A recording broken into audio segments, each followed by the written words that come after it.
La vie, c'est un peu comme un jeu vidéo. Et puis, chaque fois, tu viens battre le boss de chaque niveau.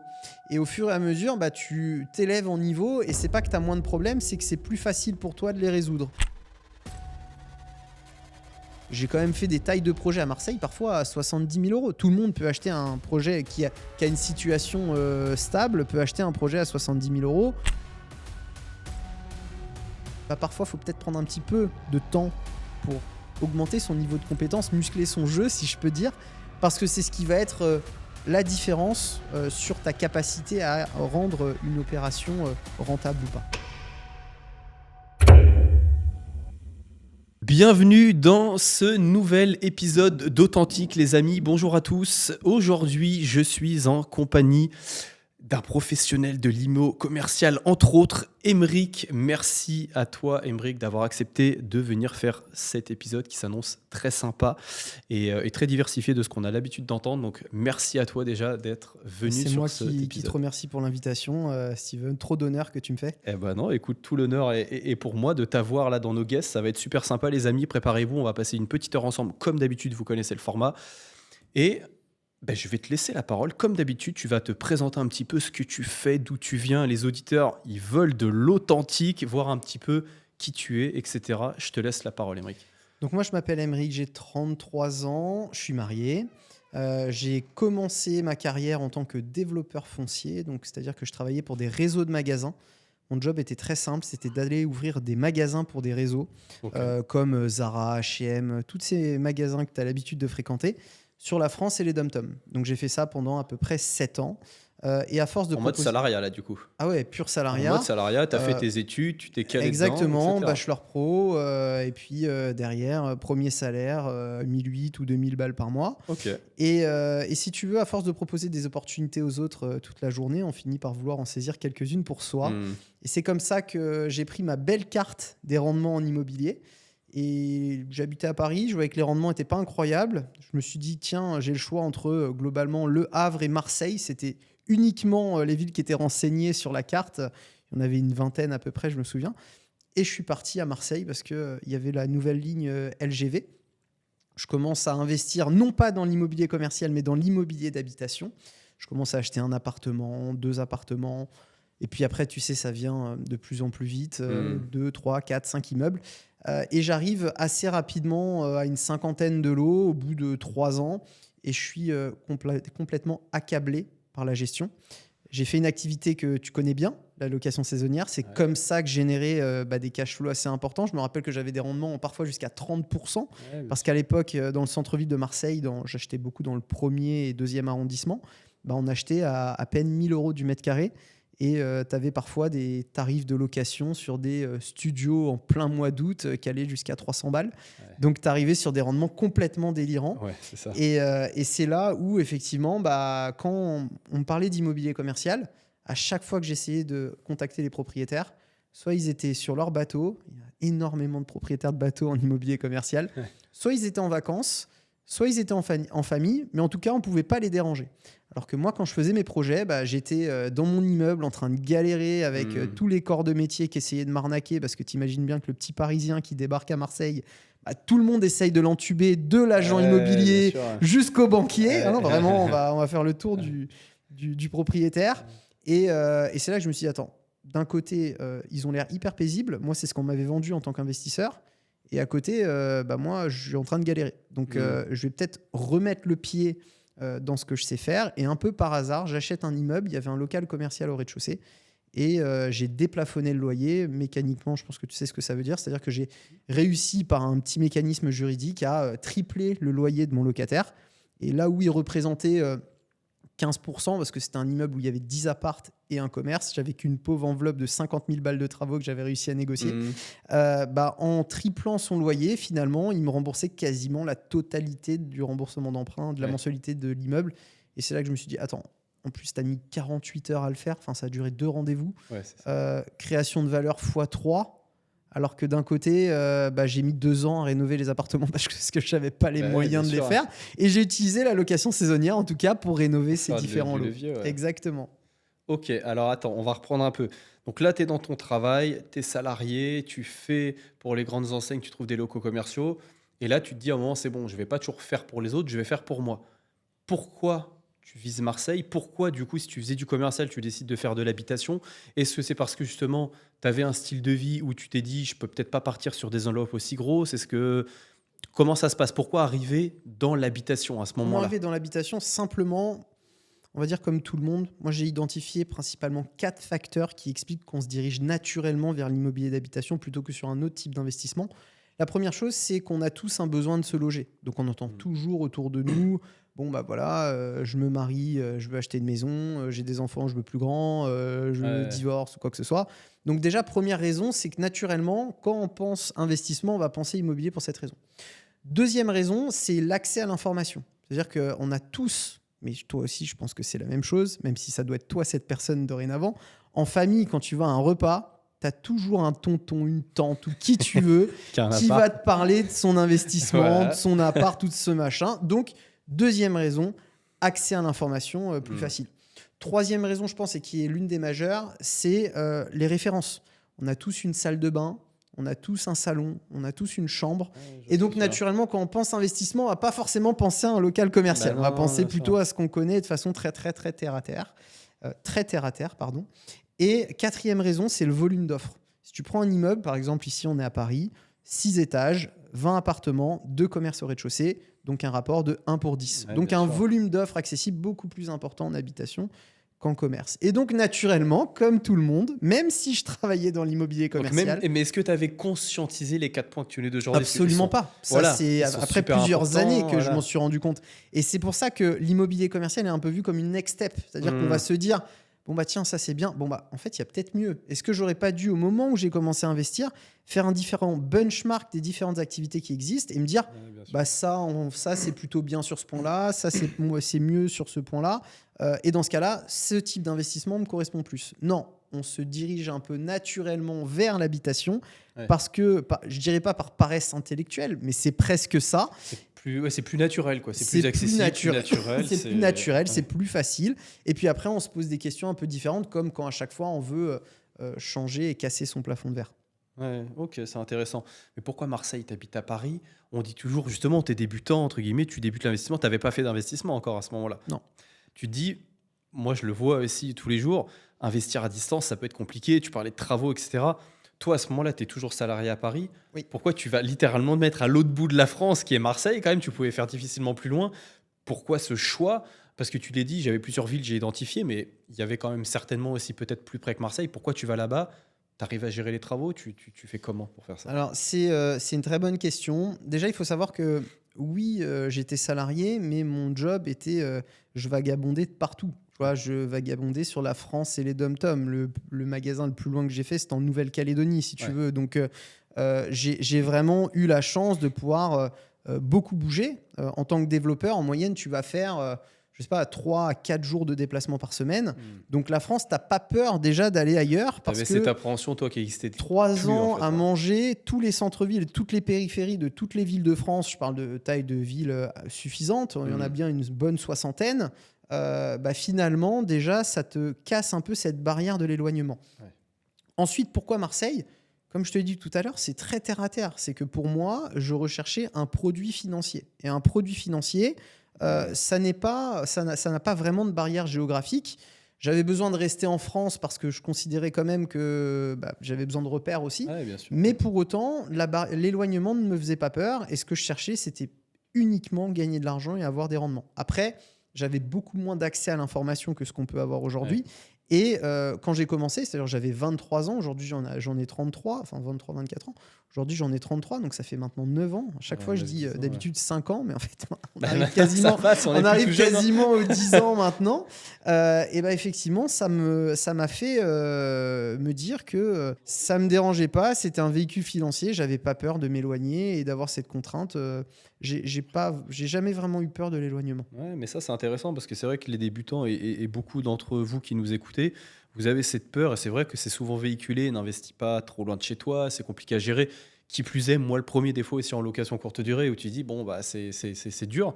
Toi, de par ton boulot, tu avais déjà cette barrière qui était déjà fracassée, entre guillemets.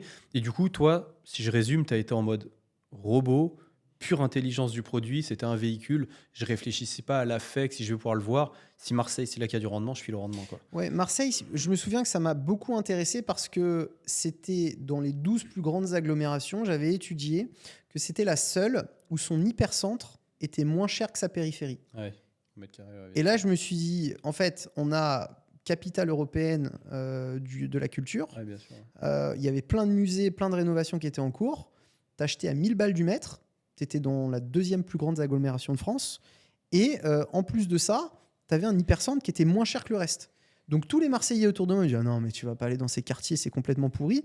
Et moi, j'avais qu'une obsession, c'est de me dire, attends, mon voyageur, quand il veut aller visiter une ville, il va regarder la proximité, Bien distance, temps. Voilà, c'est combien de temps je vais mettre pour aller à tel point d'intérêt, tel point d'intérêt, tel point d'intérêt. Et je trouvais que c'était hyper cohérent pour la location saisonnière. Ouais, c'est très Et le smart. pari a été plutôt gagnant parce que là, j'ai quasiment tout revendu, en tout cas tout ce que j'avais en location saisonnière, en faisant des x3, quoi. Ouais, c'est smart, c'est très smart. Comme tu dis, un voyageur qui vient, qui prend un Airbnb, bah, si tu visites une ville, tu te mets au centre, quoi. Tu te mets à portée de tir à pied. Donc automatiquement, tu t'occupes pas si c'est quartier nord, si c'est pas cher, tu viens où c'est le plus approximatif pour toi. Quartier Nord, j'y suis pas allé. Ouais. Je suis vraiment resté. Tu vois, là, Quartier Nord, c'était encore enfin, je considère que c'est encore un niveau de risque différent. Ouais, bien Mais plus. hyper centre, voilà, proximité Vieux-Port, Ouais, Vieux-Port, c'est ce que j'allais proximité dire, gare TGV. Ouais, Il c'est n'y avait smart. pas de risque et c'est toujours le cas d'ailleurs. Ouais, tu avais une approche très pragmatique, c'est intéressant. Et du coup, tu pars sur immeuble, tu pars sur appart, tu te dis non, c'est bon, je fais ce direct sur un immeuble. Pourquoi? Parce que confiance acquise pendant ton travail, tu t'es formé. Pourquoi direct attaquer un immeuble? Alors ça non, peut je faire me peur suis aussi. pas formé et j'ai pas commencé par des immeubles, hein. Moi, j'ai commencé Commencé par par appart. des appartements. Ok. Le vrai dilemme au démarrage, tu le sais bien, c'est la capacité à lever de la dette, hein. On travaille Ouais. toujours sur 2 points dans l'investissement, notre capacité à lever de la dette et notre capacité à trouver des produits hors marché, c'est-à-dire Ouais. plus intéressants que la valeur de marché. Et peu importe ton évolution, il faudra toujours rester sur ces 2 points-là.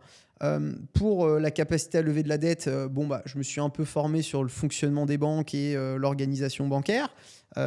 Et pour ma capacité à trouver des produits un peu hors marché, j'étais un peu dans un vivier où finalement, à partir du moment où tu achètes à 1000 € du mètre qui correspond même pas au prix de la construction, Oui. en soi, tu peux acheter à peu près n'importe quoi sans faire de trop grosses erreurs. Les erreurs majeures, par contre, que tu peux commettre, et ça, c'est propre à l'habitation, c'est d'acheter avec des défauts structurels, ou en tout cas avec des problématiques hors second œuvre qui peuvent ruiner une opération et même ruiner la personne qui fait une opération si elle ne l'appréhende pas correctement. J'ai eu cette chance de ne pas avoir de cette problématique lorsque j'achetais des appartements et de faire le nécessaire dans une restructuration complète lorsque j'achetais des immeubles. Donc c'était un peu ma vision des choses. Ok, intéressant. Et du coup, forcément, j'ai d'autres questions qui viennent. C'est, ok, tu te poses, tu es à Marseille, tu commences à acheter 1, 2, 3. C'est quoi ta vision à ce moment-là? Parce que quand on investit une fois, on se dit c'est pour diversifier, sécuriser, mais à ce point-là, tu avais quoi? Tu avais pour objectif de quitter ton travail? C'est quoi qui te drivait? Pourquoi tu enchaînes les opérations? Parce que tu le dis, tu avais un salaire de 1000 €, tu as une des grosses difficultés qu'on rencontre, c'est la levée de fonds. Tu as dû prendre des murs, tu as dû prendre des refus, j'imagine. C'était quoi ta niaque à ce moment-là? Tu le faisais pourquoi à cette époque-là? Parce que j'étais complètement dingue. Pourquoi j'étais complètement dingue? Je prends un peu de recul maintenant et j'ai vraiment analysé cette partie de ma vie. C'est que pour la petite histoire, mes parents sont divorcés. Et j'ai une différence de revenus importante entre mes 2 parents. Ma mère était commerçante, gagnait beaucoup mieux sa vie que mon père qui était employé de banque. Et donc, c'est pas que quand j'étais en garde alternée, c'est pas que j'aimais plus mon père ou ma mère, mais je me rendais compte que je me sentais mieux quand j'étais chez ma mère que quand j'étais chez mon père. Parce que les conditions d'accueil étaient différentes. Encore une fois, ça n'a rien à voir avec le fait d'aimer plus un parent ou un autre. Donc naturellement, ça a créé chez moi une espèce de déséquilibre. C'est pour ça que je te dis que j'étais complètement dingue. Où finalement, je voulais juste me mettre à l'abri. C'est de me dire, je suis mieux chez ma mère que chez mon père. Donc tu sais quoi, tu vas prendre peut-être te mettre un petit peu plus de stress que les autres. Et ton idée, ton objectif, c'est de te mettre à l'abri et de faire en sorte que peu importe ce qui se passe, tu ne sois pas dépendant de ce qui t'entoure.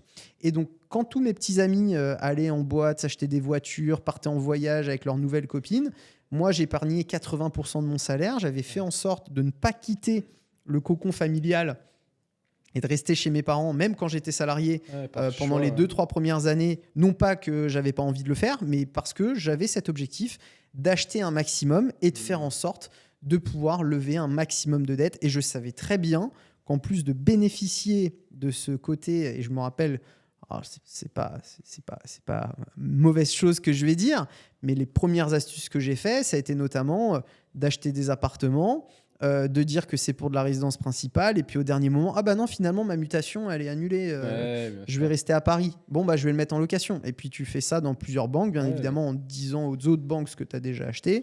Et c'est comme ça que j'ai fait passer mes premiers financements, et c'est comme ça que l'accélération a eu lieu.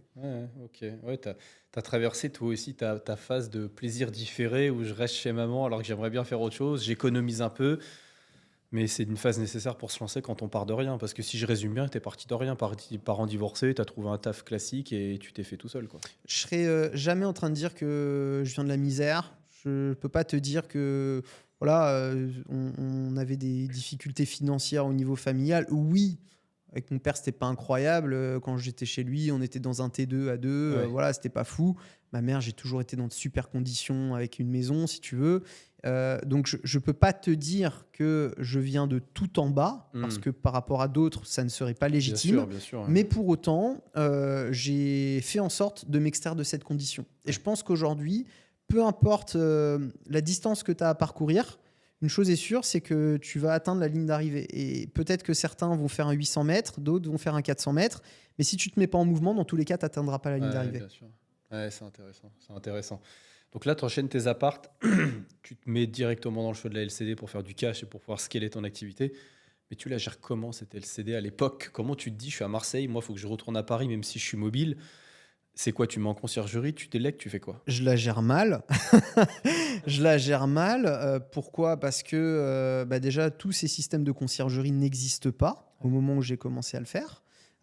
C'était de la gestion locative classique. Ouais, bien sûr. Donc, je décide de la faire moi-même. À ce moment-là, j'étais associé avec un membre de ma famille, qui est mon cousin, où on a chacun avait son rôle. Moi, je m'occupais plus de la partie travaux, de la partie conception. On était très complémentaires, et lui était assez bon dans toute la partie informatique et développement, automatisation, qui est beaucoup plus développée aujourd'hui, bien sûr, mais ouais. qui existait assez peu auparavant et qui était extrêmement chronophage. Je me souviens que j'ai aussi créé une société de bâtiment, pour en parler sur les autres activités que je peux avoir, mais j'ai eu une fausse bonne idée qui consistait à dire que avoir une société de bâtiment pour faire ses propres projets, c'était une bonne chose parce que j'allais faire des économies, alors qu'en réalité, créer sa boîte de bâtiment et être son client, c'est être son pire client parce que tu n'as Ouais. pas envie de payer. Et donc, ta boîte n'a jamais d'argent et tu es toujours en galère. Bien Donc, c'est sûr. là que je veux mettre le point. C'est que la petite stratégie, c'est que j'avais les ouvriers que je faisais venir en France de par un associé que j'avais sur la boîte de bâtiment. Et en fait, leurs femmes faisaient les ménages dans mes appartements en location saisonnière. Et j'avais des immeubles où ils étaient locataires en partie. C'est-à-dire que j'avais une ventilation entre location à l'année et location saisonnière. Et en fait, c'est cette espèce d'écosystème où je me suis rendu compte que j'avais besoin de mettre en place pour tenir en quelque sorte les personnes avec lesquelles je travaillais, et faire en sorte que même si la femme de ménage elle est pas contente, elle va pas partir parce que son mari travaille dans la boîte de Je vois bâtiment, ce que tu veux dire, et ouais. vice versa. Et puis tu t'occupes des papiers pour la scolarité des enfants, etc. Donc finalement ils sont dépendants de toi. C'est dur et ça peut paraître un peu sans cœur, mais finalement c'est leur rendre énormément service parce que ce sont des personnes qui n'ont pas accès et qui ne sont pas capables de faire. Et puis en plus de ça, moi, ils étaient extrêmement bien payés. Un ouvrier dans le bâtiment, il était pour moi à plus de 3 000 euros par mois. Une femme de ménage, elle était à au moins 1 500 euros de facturation avec le nombre d'appartements. Ouais, bien sûr. Donc je veux dire, par rapport à ce qu'ils avaient auparavant, ils gagnaient extrêmement bien leur vie. Ouais, je vois ce que tu veux dire. Ouais, ok, c'est smart. T'en arrives à combien d'appartements à peu près avant de faire ce virage de commercial, avant ce fameux déclic là, t'en arrives à combien d'appart, combien de patrimoine tu lèves en travaillant avec l'écosystème que tu viens de décrire là? Globalement, à peu près 1,5 million. À peu près 1,5 million de patrimoine. Ça représentait une grosse trentaine d'appartements, la moitié en location saisonnière. J'avais pas t'avais le full reste à location l'année, ouais. saisonnière. Déjà parce que parfois j'ai racheté des immeubles où il y avait encore des locataires bien qui sûr. étaient en place. On pouvait pas les faire partir. J'ai dû gérer des impayés. Enfin bref, je les pense que galères, tous ceux qui bien ont sûr. déjà investi connaissent toutes ces galères. Ce que je veux dire par là, c'est que ça n'a jamais été facile. Moi, je pense un peu comme Tougan. Je ne sais pas si tu connais cette personne qui fait pas mal de podcasts également, qui dit qu'en fait, la vie, c'est un peu comme un jeu vidéo. Et puis, chaque fois, tu viens battre le boss de chaque niveau. Et au fur et à mesure, tu t'élèves en niveau. Et c'est pas que tu as moins de problèmes, c'est que c'est plus facile pour toi de les résoudre. Et que la plupart du temps, si tu te retrouves que tu es niveau 64 et que tu vas au niveau 340, tu te tapes le boss du niveau 340 et tu te fais défoncer la gueule. Donc c'est comme ça notamment que tous ceux qui ont gagné au loto, 5 ans après, ils ont plus de pognon parce qu'ils se sont retrouvés avec les problématiques des niveaux 560 alors qu'ils étaient niveau 4 à la base. Donc ce que je veux dire, c'est que je suis passé par cette phase d'apprentissage avec toutes ces problématiques, mais c'est vraiment le terrain qui m'a formé, les galères, et au fur et à mesure, en fait, ton cerveau, il devient un peu comme un fidèle allié où tu te fais avoir moins facilement, tu vas être plus dans la réflexion quand on va te dire les choses, tu auras plus d'expérience, et surtout quand, je parle de Marseille au démarrage, ça a été une vraie douleur, c'est-à-dire que quand toute ta famille est contre toi et te dit non, ne fais pas ça, c'est une connerie, que tout le monde limite te supplie de ne pas faire les choses, tu te mets en doute et il faut avoir une sacrée force très têtue si tu veux pour continuer à faire les choses. Mais une fois que tu en as récolté les fruits, ton cerveau il est dans la facilité et tu n'as qu'une envie, c'est de reproduire le modèle. Donc pour revenir sur ton raisonnement et sur ce que tu m'as dit, ça n'a pas été brutal comme ça l'immobilier commercial. C'est que tu vois, c'était un projet d'acquisition mixte, habitation, commerce. La transition, Je me rends compte que le commerce, je génère beaucoup plus avec beaucoup plus de facilité et en beaucoup moins de temps. Et là, je me dis pourquoi pas de nouveau investir sur ce secteur-là. Et je démultiplie les opérations sur Marseille, je remonte sur Paris et je vais sur des opérations de plus en plus grosses. C'est ce qui me fait accélérer.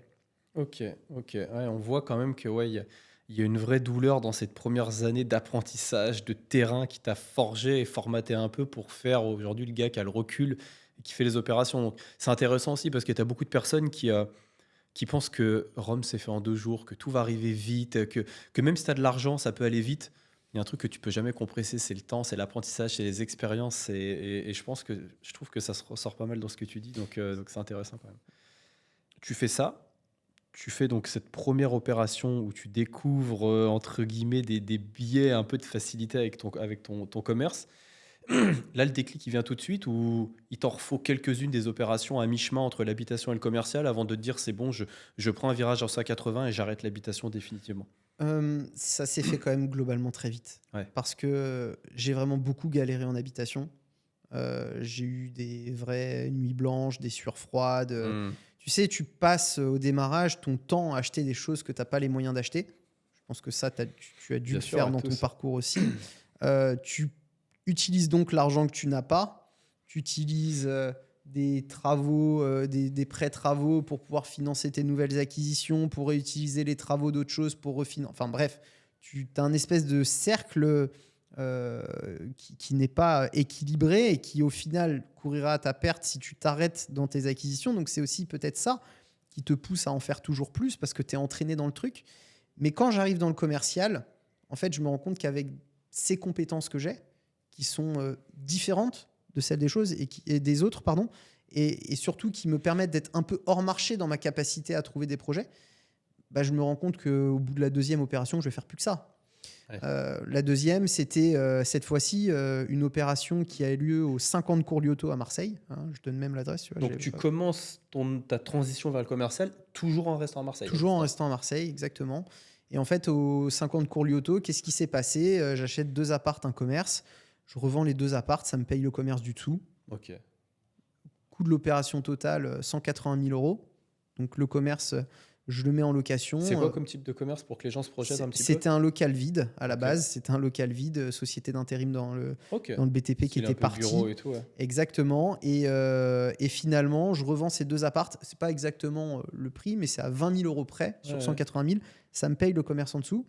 Et je mets en place un locataire à 1 200 € par mois, qui est encore mon locataire actuel. Mais son loyer a augmenté. Et c'est une concession de moto, si tu veux, une petite concession de moto. Et c'est là que je me rends compte de la force du modèle. C'est que tu peux même acheter des trucs où finalement la marge de ton projet va te permettre de conserver une partie d'un bien sans avoir de prêt immobilier. Et là, je me rends compte du modèle où je me dis que je me suis battu parce que j'étais persuadé qu'il n'y avait qu'un seul modèle qui existait, c'est le même que ce que faisait mon père, ma mère ou toutes les personnes autour de moi, alors qu'il y avait quelque chose où finalement, on se rend compte qu'en immobilier, la somme de ton engagement est proportionnelle à ta responsabilité. C'est-à-dire qu'en commerce, c'est pas toi qui fais les travaux, la taxe foncière, tu la factures, les charges, tu la factures. Donc ça veut dire quand tu fais pas les travaux, toutes les problématiques de plomberie, électricité, serrurerie, enfin tu connais par cœur, je pense, ces problématiques-là, bien sûr. bah, c'est ton locataire qui les gère. Donc là, tu retires 99% des problèmes de gestion La charge mentale aussi. et de la charge mentale. Et donc ça veut dire que tu te concentres non plus sur la gestion locative, mais sur la création de nouveaux projets. Ouais, création de valeur. Exactement. En fait, t'achètes, t'oublies. C'est-à-dire tu fais ton bien OP, une fois qu'elle tourne, tu passes à autre chose. Et tu enchaînes, et tu enchaînes, et tu enchaînes. Et à ce moment-là, je prends conscience de la différence entre un investissement et l'exploitation. C'est-à-dire que j'étais convaincu que pour moi, la location saisonnière, c'était une activité d'investissement immobilier. Alors qu'en réalité, je comprends que la location saisonnière, ce n'est qu'une activité d'exploitation d'un bien immobilier. Et parfois, quel intérêt d'acheter l'immobilier quand simplement l'activité d'exploitation fonctionne elle-même. Dans ce que tu fais comme activité... D'où aussi l'explosion de la sous-loc pro. Exactement. Qui est exactement la même chose. C'est de l'exploitation de LCD sans être propriétaire des murs.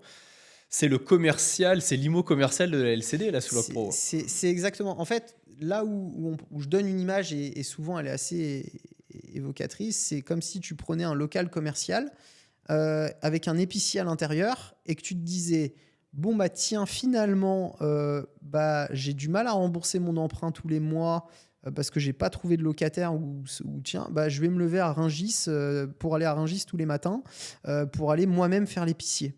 Et là, je me suis rendu compte que valait mieux au démarrage faire attention à ce que tu achetais et qu'après, si tu avais envie d'avoir une activité d'épicerie, c'était bien pour toi, tu pouvais le faire, que c'était plus difficile à scaler, mais que c'était une vraie activité quotidienne.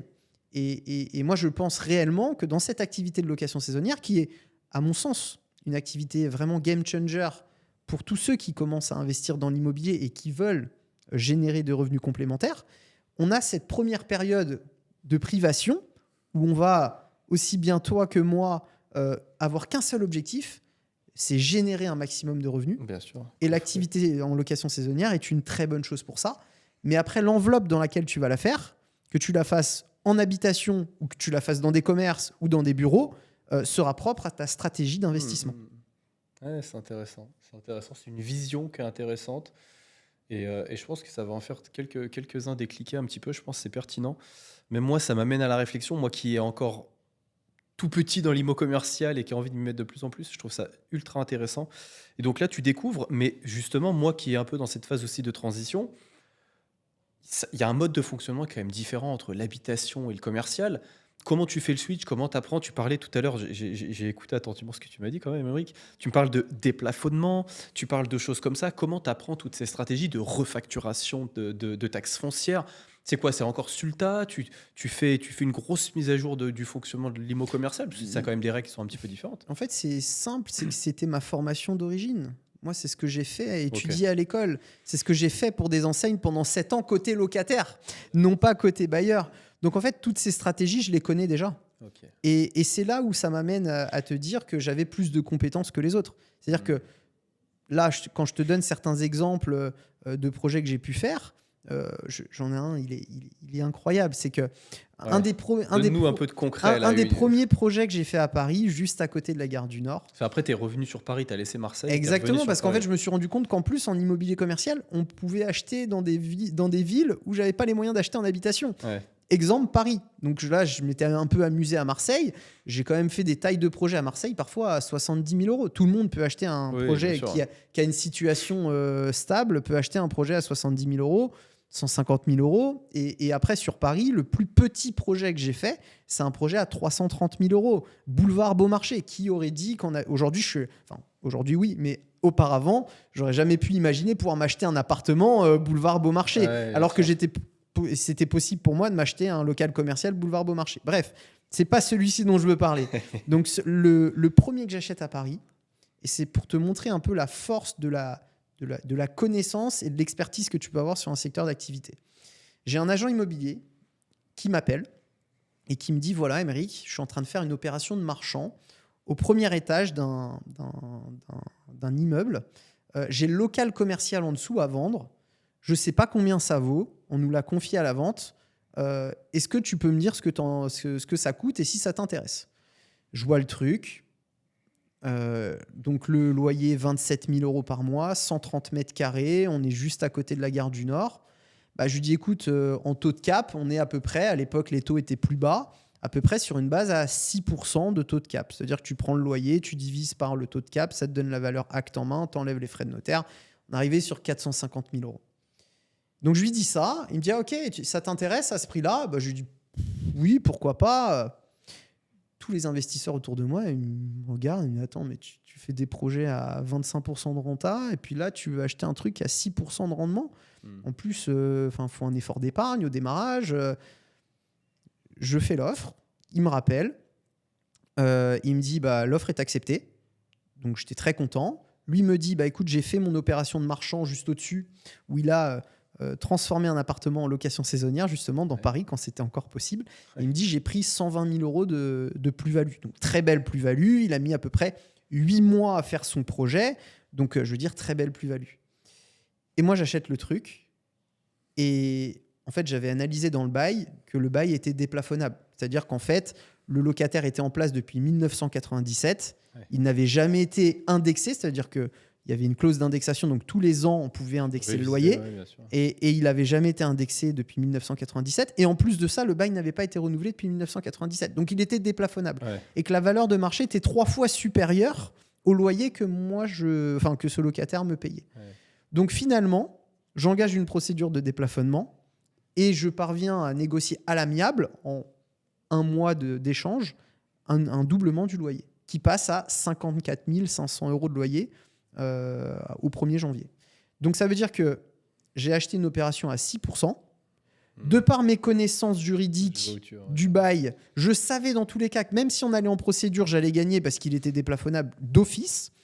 Et donc, je double la valeur du loyer. Et mécaniquement, en immobilier commercial, la valeur locative définit la valeur de l'actif. Et donc, je double la valeur de l'actif. Et donc, je multiplie par 2. Donc, c'est 450 000 €. J'ai une réserve de valeur parce que je n'ai pas revendu de 450 000 €. Les taux ont un peu remonté, donc ça a un peu diminué depuis. Mais les loyers ont aussi un peu réaugmenté depuis. Donc, mais ce que je veux dire, c'est que cet agent immobilier-là, qui s'est embêté à acheter son actif, à faire les travaux, c'est ma boîte de bâtiment qui avait fait les travaux en plus à cette époque. Donc, au total, ça lui a duré, je te dis, 8 mois entre la période d'acquisition et les travaux et la revente. Pour gagner 120 000 €, qui est une très belle somme, il me fait gagner par mes connaissances 4 fois plus, quasiment 4 fois plus, avec le local du dessous. Et c'est là que je veux dire que parfois, il faut peut-être prendre un petit peu de temps pour augmenter son niveau de compétence, muscler son jeu, si je peux dire, parce que c'est ce qui va être la différence sur ta capacité à rendre une opération rentable ou pas. Mais c'est intéressant. Moi, je trouve ça fascinant. Mais c'est là aussi que tu vois qu'il y a une différence entre l'habitation et le commercial, parce que là, tu viens de dire, si j'arrive à déplafonner mes loyers et que je les loue plus cher, la valeur du bien en lui-même double en même temps. Oui. Chose qui n'arrive pas évidemment en immobilier. Non. C'est quand même assez extraordinaire. Ça. En fait, en immobilier commercial, on a une financiarisation de l'immobilier. La financiarisation de l'immobilier, c'est le principe de transformer de l'immobilier en produit financier. C'est pour ça qu'en immobilier commercial, on ne va jamais parler de brut net ou je ne sais quoi. Non, nous, c'est que triple net. Hors taxe, hors charge, hors impôt foncier. Et on n'a que cette analyse de rendement qui se fait. On peut avoir quelques agences pour doper un peu les performances des biens qu'elles vont vendre, qui vont vous annoncer un rendement brut, mais au final, l'investisseur, lui, ne regardera que le net, c'est-à-dire le triple net.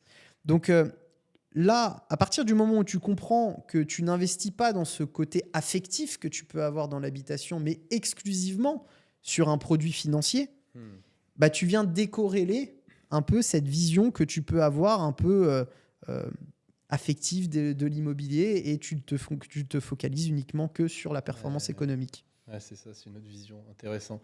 Du coup, tu décides petit à petit, quand tu découvres ça, de vendre tout ce que tu as en habitation. Ouais. Aujourd'hui, tu en restes encore de l'habitation ou pas? Bien sûr, en fait, dans la stratégie, je dis toujours qu'on a 3 périodes d'investissement. On a une première période de privation, celle où effectivement on fait attention à ses revenus, on essaye de générer un maximum de revenus par d'autres activités ou même par de la location saisonnière, par tout ce que tu veux. Le but, c'est d'être le plus bankable possible pour pouvoir lever un maximum de dettes, aller écrémer toutes les délégations de toutes les banques. Enfin, tout le monde connaît ce fonctionnement-là. C'est ça. Ça dure globalement à peu près 5-6 ans en fonction des personnes. Ça a un peu tiré parce que c'était compliqué sur les 2 dernières années de lever de la dette. Donc, pour certains, ça a pris un peu plus de temps que ça. Mais on est dans cette période de privation. Ensuite, on arrive dans cette période d'association opérationnelle. C'est-à-dire que toi, tu t'es fait ton CV d'investisseur, hein, ton track record. Voilà, tu peux montrer que tu as fait des belles opérations, comment tu as réalisé ces opérations. Mais tu veux aller sur des opérations un petit peu plus importantes. Donc toi, tu es l'associé opérationnel. Tu vas venir apporter un super beau projet où finalement, tu vas prendre des parts bien plus faibles que la séparation en deux, simplement parce que tu vas aller aussi sur des tailles de projet beaucoup plus grosses. Ouais. Et ça, c'est cette période d'association opérationnelle où tu cherches avant tout des investisseurs qui vont et tu vas pouvoir acheter des choses avec l'argent des autres, pas seulement celui des banques, mais aussi l'apport de tes associés financiers.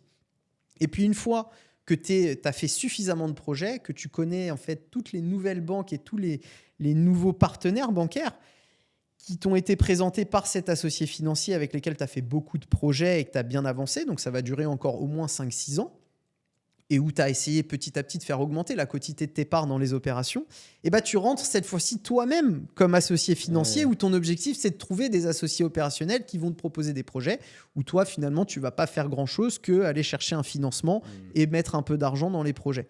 Donc, c'est un peu la continuité que je veux donner sur la vision, c'est que c'est des phases.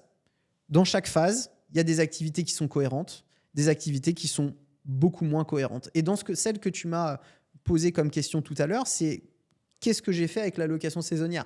Parce que je suis monté entre Marseille, où j'en avais une quinzaine, plus la région parisienne, où j'en avais 6. En fait, ça me faisait plus d'une vingtaine d'appartements. Ça tournait, je crois que c'était 500-600 000 euros de chiffre d'affaires sur de la location saisonnière. Donc, ça commençait à faire des volumes qui étaient assez intéressants quand même. Ce que j'ai fait, c'est que Marseille, tout ce que je n'étais plus en capacité juridique d'exploiter, c'est-à-dire que j'ai fait les trucs complètement à l'arrache.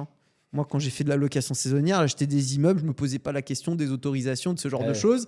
C'était la belle époque, ça n'existait pas de façon. Pas de numéro d'enregistrement, il n'y avait rien de tout ça. Complet, il n'y avait que dalle, tu faisais ce que tu peux. Et donc, à chaque fois qu'une ville a réformé et a défini une répression, ou en tout cas une impossibilité de continuer à avoir cette exploitation saisonnière illicite, en fait, j'ai revendu les lots au fur et à mesure. Donc, c'est pour ça que j'ai revendu toutes mes activités en habitation sur Marseille, quasiment toutes. Il me reste un immeuble où j'ai 9 appartements et 2 commerces au rez-de-chaussée. C'est un immeuble où je suis minoritaire avec d'autres associés qu'on a restructuré entièrement. Mais sinon, je me suis quasiment séparé de la totalité de mes biens en habitation sur Marseille. Et en région parisienne, je ne suis pas à Paris même, là où je fais de la location saisonnière. Il n'y a pas encore de répression. Donc pour le moment, je les conserve. Et puis une fois que ça va commencer à sentir le roussi, même chose, je vais m'en séparer. On n'est pas dans une bonne période pour vendre. Je pense qu'il faut attendre encore 1 an et demi, 2 ans que les taux redeviennent plus bas et que tout cet argent qui a été jeté en l'air redescende dans l'économie et que naturellement il réatterrisse de nouveau dans l'immobilier pour que ce soit la bonne période pour vendre, et je le ferai à ce moment-là. Donc tu as su arbitrer. Tu penses que ce que tu as arbitré en termes d'habitation, tu as aussi mis la main à la pâte. Tu parlais de changer de phase. Première phase habitation, tu coffres, tu revends. Ça t'a aidé à te lancer dans l'immobilier commercial en termes d'apport, etc. Alors, ça m'a aidé pas vraiment à me lancer parce que j'avais déjà fait des projets. Mais par contre, ça m'a permis d'aller sur des projets peut-être un petit peu plus gros que ce que je faisais auparavant, prendre un petit peu plus de parts que ce que j'allais faire si... parce que tu as compris que j'avais changé de période. Je ne suis plus dans cette période de privation. Maintenant, je suis plus dans l'association opérationnelle. où j'apporte des projets. Et donc, l'idée, c'est à deal by deal de dire, bah là, je prends combien de parts dans cette opération, là, combien on met de fonds propres, là, je lève plus la dette, c'est plus moi qui m'occupe de lever la dette, sauf quand je fais des projets personnels. Oui. Qu'on va aller voir tout à l'heure, je crois d'ailleurs. Mais effectivement, sinon, ce sont mes associés qui, avant tout, ramènent les fonds propres dorénavant. Donc, cette revente m'a permis de me concentrer sur mes projets perso, mais ce n'est pas ce qui m'a permis de continuer à avancer dans l'investissement. Voilà. Ok. Donc, moi, ça m'amène une question que les débutants vont se poser.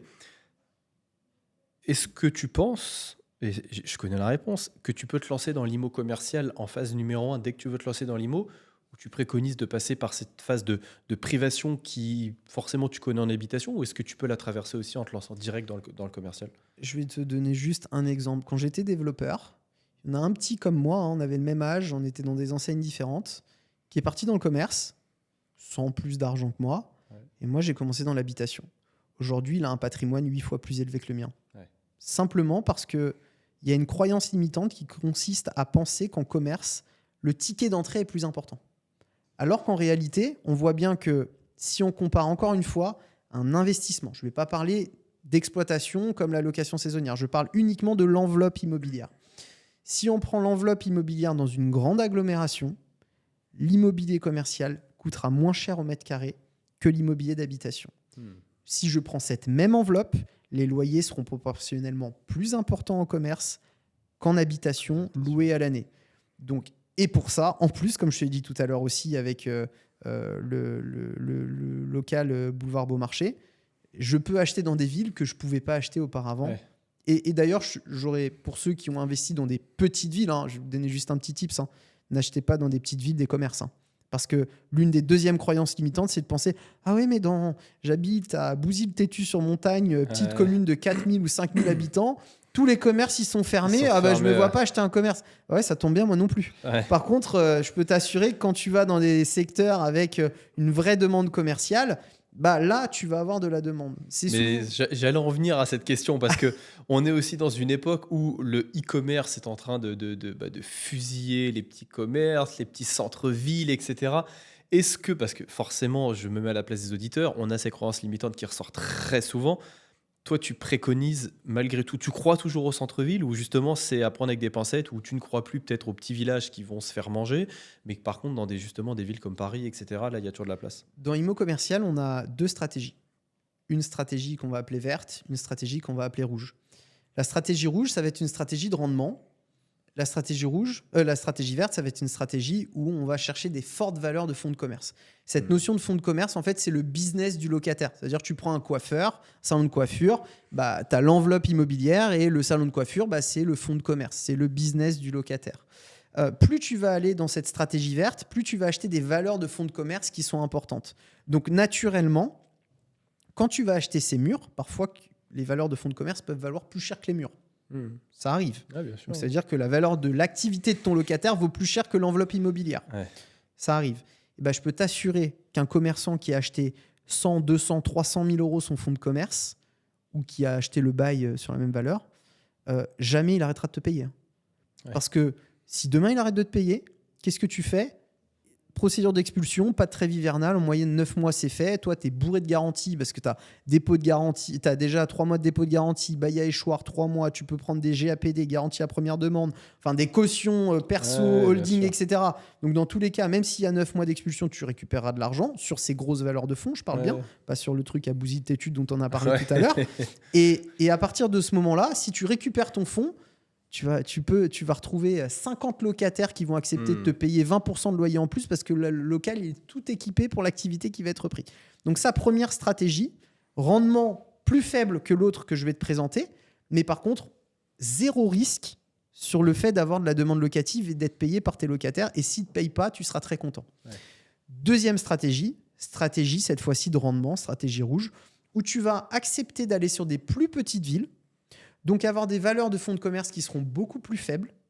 Mais en contrepartie de ça, il faut accepter d'avoir potentiellement un peu plus de vacances locatives et de prendre un petit peu plus de risques, mais des rendements qui sont complètement dopés. Ouais. Tu vois, quand sur la première stratégie, tu vas assez facilement être sur des rendements à 7, 8%, voilà, c'est pas rare que sur la deuxième, tu tombes sur des rendements. Nous, on a des membres IMO commercial qui font des rendements à 10, 15, 20% Ouais, sur certains c'est ça. projets. Et pour autant, parfois, ils n'ont aucun problème. Mais il faut savoir qu'il y a plus de risques.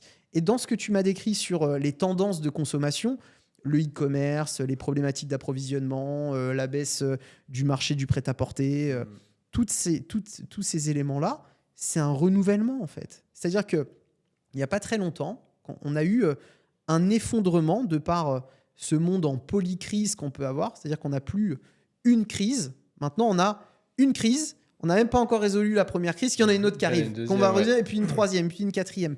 Ce qui fait qu'en fait, ça vient bousculer les tendances de consommation. Et donc, on va avoir des clients qui ne vont plus consommer d'un jour à l'autre de la même façon. Et on peut avoir, pour des enseignes qui ne sont pas capables de se retourner suffisamment vite ou qui sont trop exposées à ces tendances de consommation, on va avoir en face de nous des commerces qui vont donc fermer boutique, être remplacés par d'autres, etc. Ça a été le cas du prêt-à-porter. Le prêt-à-porter, on a vu toutes les enseignes de la galaxie Mullier dans le nord de la France sont tous pétés la gueule et manque de bol, ils avaient tous les meilleurs emplacements dans les villes. Résultat, on arrivait dans les villes, même des grandes agglomérations, il y a tout qui est fermé. Waouh! Et puis maintenant, tu y retournes, tout a été repris par d'autres enseignes. Donc c'est un renouvellement des tendances de consommation qui se font. Et naturellement, tu as une concurrence Internet, mais on voit bien que cette concurrence Internet, sur certaines activités, elle n'a aucun impact. Tu as des activités qui sont complètement résistantes à la concurrence Internet. Tu prends un coiffeur. Ouais, coiffeur, restaurant, boulangerie, tu tout prends ça. Tu un supermarché, tu prends. L'alimentaire de façon globale. Donc tu as des activités qui sont résistantes à certaines tendances de consommation, d'autres qui sont plus exposées. À toi simplement en tant que propriétaire de faire en sorte d'avoir une vision de la demande locative que tu peux avoir sur un emplacement afin de pouvoir ensuite sélectionner les locataires que tu veux avec les garanties que tu veux. Parce que là, je vais rentrer un peu dans le machiavélique, mais tu peux très bien prendre un locataire qui va te donner toutes les garanties que tu veux, même si tu es persuadé que son activité ne va pas fonctionner. Parce que toi, la seule chose que tu veux, c'est récupérer et augmenter le loyer après et mettre une autre activité. Ça peut paraître un peu compliqué à comprendre pour certains, mais je peux vous assurer que quand vous prendrez des chèques de 50 000 € tous les 6 mois, vous allez peut-être changer d'avis. Ça m'étonne pas. Ça m'étonne pas. Donc tu décides de basculer, tu scales ton activité. Aujourd'hui, Aymeric, ça donne quoi ton patrimoine en commercial? Je parle en commercial. Les gens veulent des chiffres, on est chaud. Ils veulent contextualiser un petit peu. Sur la quotité, on va dire de mes parts, c'est à peu près une dizaine de millions d'euros. Aujourd'hui, c'est une dizaine de millions d'euros et je suis sur c'est très exponentiel parce que je suis un peu sur tous les 18 mois, ça double concrètement. Okay.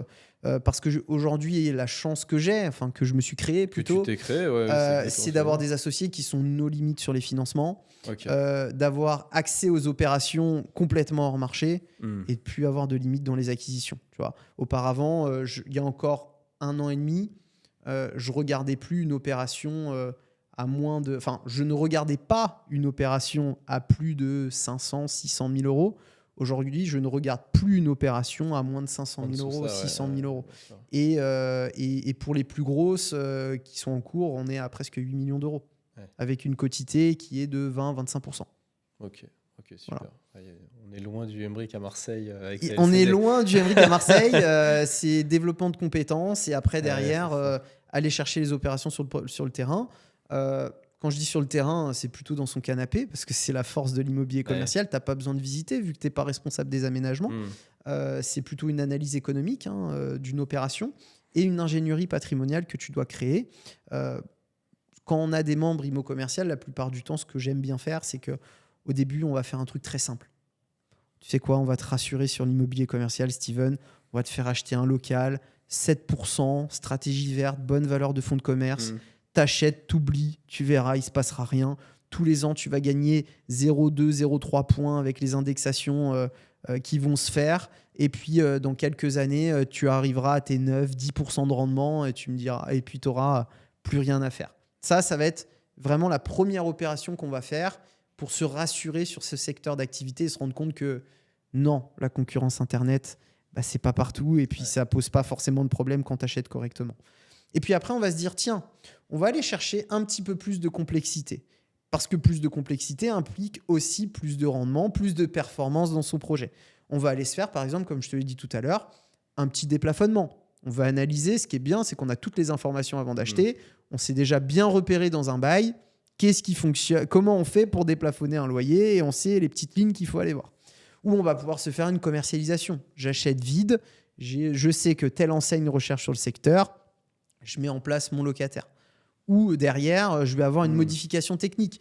J'achète un local commercial, je vais mettre une extraction, donc qui est une colonne pour évacuer les fumées des cuisines. Comme ça, je peux mettre en place une activité de restauration qui va me payer plus cher en loyer. Ça, c'est une deuxième typologie de projet. Cette typologie de projet-là, naturellement, elle va générer plus de rendement. Et puis là, tu vas me dire, bon, c'est bien, j'en ai encore fait 4-5 comme ça, c'est cool. On va peut-être encore aller un petit peu plus loin. Je suis sûr qu'on peut aller chercher plus de rendement. Et là, je vais te dire, tu sais quoi, Steven, ce qu'on va faire, c'est qu'on va faire un peu comme toutes les plus grandes familles et tous ceux qui sont le plus enrichis en France. On va acheter des immeubles, on va revendre tous les appartements parce que c'est chiant à gérer. Et puis, on va garder que les commerces avec la marge qu'on aura faite sur la revente des appartements. Donc, on va mixer cette activité de marchand de biens avec l'activité d'immobilier commercial. En quelque sorte, c'est un peu comme ma pomme de terre que je veux transformer en frites. On vient retirer la peau qui n'est pas propre, on vient la découper correctement, on garde le plus tendre, on le fait cuire et on revend tout ce qui ne nous plaît pas aux autres et on garde le plus simple à gérer et le plus facilement duplicable. C'est pour ça que j'aime bien dire qu'en commerce, finalement, nous, on vient chercher cette scalabilité que tout investisseur, tout entrepreneur recherche. Bien sûr, c'est de pouvoir avoir aussi bien de se positionner sur un projet à 150 000 euros tout en ayant une vision long terme, en se disant que dans quelques années, on fera des projets à plusieurs millions. Ok, super, c'est smart. Et pour se projeter un petit peu, aujourd'hui, tu as quel type de locataire ? Entre guillemets, vous faites quoi ? Vous touchez à des restaurants ? Il y a quoi aujourd'hui ? Parce que ça fait toujours un peu rêver les gens de se dire « Ah, j'ai des restaurants, ils ne sont pas à toi factuellement parce que le fonds ne t'appartient pas. » Mais t'héberges quel type de commerce dans tes biens ? J'ai eu une stratégie à un moment. J'étais un peu, comme tu l'as dit tout à l'heure, j'ai un peu réfléchi à ces activités qui étaient un peu résistantes au Covid. Donc, première activité que j'ai bien aimée, c'était les sociétés d'intérim dans le BTP. Okay. Pourquoi ? Parce que l'intérim, finalement, on voit bien que les entreprises ont de plus en plus de mal, elles prennent de plus en plus d'externalisation, et donc l'intérim dans le BTP fonctionnait très très bien avant le problème avec les promoteurs. Mais effectivement, ça fonctionnait très très bien, donc j'ai pas mal d'activités d'intérim dans le BTP, j'en ai 2. Restaurant, oui, mais alors au début, ça ne va pas te faire rêver. J'avais des kebabs. Tu vois, j'ai des kebabs. Premier que j'ai acheté, c'était un kebab à Marseille. Tu vois, ça n'a pas été extraordinaire. Je t'ai décrit aussi une activité de concession automobile. Pourquoi ? Parce que le courrier auto, c'est toujours la même chose. Quand tu as des secteurs dans des villes qui sont déterminés pour une activité. Le courrier auto, c'est le courrier auto. On sait, tous les Marseillais savent que c'est là où il y a plein de concessions de scooters, motos, etc. Donc, c'était logique qu'à cet endroit-là, il y ait cette activité-là. Dans Paris, maintenant, j'ai après des activités de proximité comme des primeurs, salons de coiffure. J'ai une supérette également à Clichy, des salles de sport. Enfin, plein d'activités différentes, mais toujours avec... Pas de textile. Comment ? Pas de textile. Pas de textile. Non, pas encore. Pas encore, mais ça ne me dérangerait pas d'en avoir, mais avec des bonnes garanties. Ok, super. Donc là, on a bien vu, tu as changé de phase. C'est super intéressant ce raisonnement de comment je commence, comment je scale, comment je change de phase, etc. Et aujourd'hui, moi, je le sais, mais les internautes peut-être pas. Tu as décidé de partager ça. Tu t'es encore lancé dans une autre aventure, cette fois hors investissement, c'est l'entrepreneuriat, même si tu avais déjà fait une boîte de BTP. Aujourd'hui, tu t'accompagnes, tu fais de la formation en immobilier commercial. Tu peux nous en dire 2 mots ? Oui. Et comment c'est venu surtout ? Moi, c'est le schéma qui m'intéresse. En fait, l'immobilier commercial, comme tu l'as compris, ça a toujours été mon expertise. Aussi bien dans mes études que dans mon activité professionnelle en tant que salarié. Et en plus de ça, en tant qu'investisseur. Et finalement, je me suis rendu compte, et c'est ce qui m'effrayait le plus, c'est que tous mes potes développeurs, c'est-à-dire qui faisaient le même métier que moi, il n'y en avait pas un qui investissait. En fait. Et je me disais, toute la journée, ils ont de l'or dans les mains. Vraiment, le moindre développeur qui commence à acheter des murs de boutique, 20 ans après, le mec, il a 50 millions s'il n'est pas trop mauvais. Ouais. Voilà. Donc, je me suis dit, déjà, là, il faut faire un truc parce qu'il faut bousculer et créer ces raccourcis de vie. Et en fait, cette activité de formation, elle est venue naturellement dans cette première période de privation, comme je le décrivais, parce que je devais faire développer mes activités et je devais faire en sorte de générer de plus en plus de chiffre d'affaires. Et aujourd'hui, la vision, elle a un peu changé. C'est que la volonté, c'est plutôt d'aller de plus en plus sur des club deals. Et donc, ce sont des projets sur lesquels on va pouvoir se positionner en groupe, où on va pouvoir acheter et prendre des petits tickets proportionnellement à ce qu'on peut avoir comme moyen et aller chercher une rotation rapide dans nos acquisitions. Parce que la force de l'immobilier commercial par rapport à l'habitation, c'est qu'en fait, au moment où on achète, la plupart du temps, les opérations de marchand, ça consiste simplement à acheter vide, mettre en place un locataire, revendre. On trouve le locataire avant même d'acheter. Parfois, en 3 mois, c'est plié. Ouais. Tu as acheté, tu as déjà mis en place ton locataire, signé un bail sous condition suspensive d'acquisition. À partir du moment où tu achètes, ton locataire est en place. À partir du moment où tu as signé un bail, purgé de toutes conditions avec ton locataire, tu revends ton truc. 3 mois après, c'est revendu.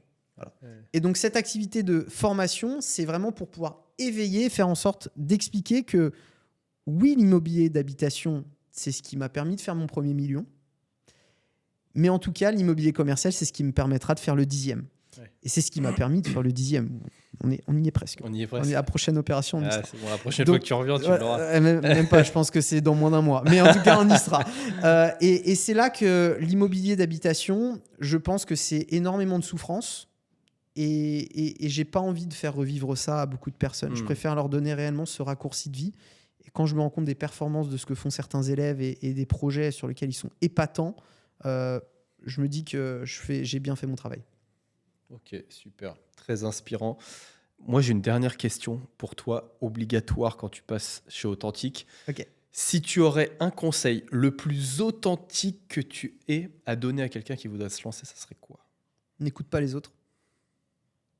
N'écoute pas les autres et fais en sorte de provoquer ta réussite. Voilà, ça peut paraître un peu bateau, mais au démarrage de ton activité, que ce soit dans l'investissement ou dans l'entrepreneuriat, ton cerveau, il te trouvera toutes les choses possibles pour ne pas faire les choses. Non pas parce que ce que tu fais est mal, mais simplement parce qu'il veut être sûr de rester dans sa zone de confort. Autour de toi, en plus de ça, au même moment, tu auras une flopée de personnes qui viendront te pourchasser et te dire de ne pas faire les choses parce que toi-même, tu vas remettre en question leurs croyances et leurs convictions sur beaucoup de choses.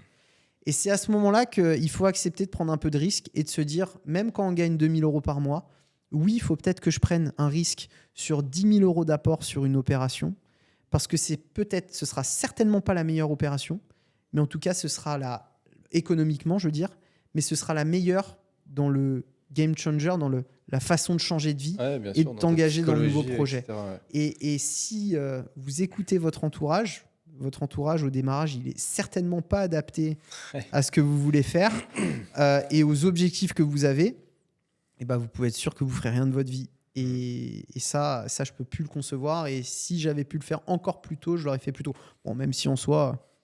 Je dirais pas plus tôt parce que je l'ai fait 6 mois après être en CDI. C'est ça, mais je dis je l'aurais fait davantage et de manière plus réfléchie. Parce qu'aujourd'hui, on a encore plus accès à de l'information gratuitement même que ce qu'on pourrait avoir auparavant. Ok, super. Très inspirant. Merci beaucoup, Aymeric. Merci à toi, Steven, de m'avoir accueilli. Cette ouverture en immobilier commercial. Tu es le premier que j'accueille sur ce podcast qui fait de l'immo commercial comme ça. Moi, je trouve ça super inspirant, les amis. Je pense que ça va vous amener des pistes de réflexion. On peut te retrouver où ? Sur les réseaux sociaux, etc. Alors, sur Instagram, on a Immo Commercial. Donc, on a notre page Immo Commercial ou aymeric.ameline. Vous pourrez me retrouver sur mon compte. On a une page YouTube. On a plein de choses. Peut-être que tu nous mettras sous la vidéo. Bien sûr, on mettra tout ce qu'il faut. Vous pourrez y accéder. Aller voir, Et puis, pour tous ceux qui voudraient effectivement en savoir plus, on a même créé une petite formation gratuite de 2 heures pour donner un peu toute la théorie. C'est ça. qu'on vient de S'ouvrir au monde du commercial qui, à mon avis, moi, me fait de l'œil en tout cas. On va y aller, Steven. On va en discuter en off, les amis. Merci beaucoup en tout cas pour cet épisode. Merci les amis pour être toujours de plus en plus nombreux à suivre ce podcast, à le faire vivre. Et puis moi, je vous dis à une prochaine. Ciao, ciao les amis.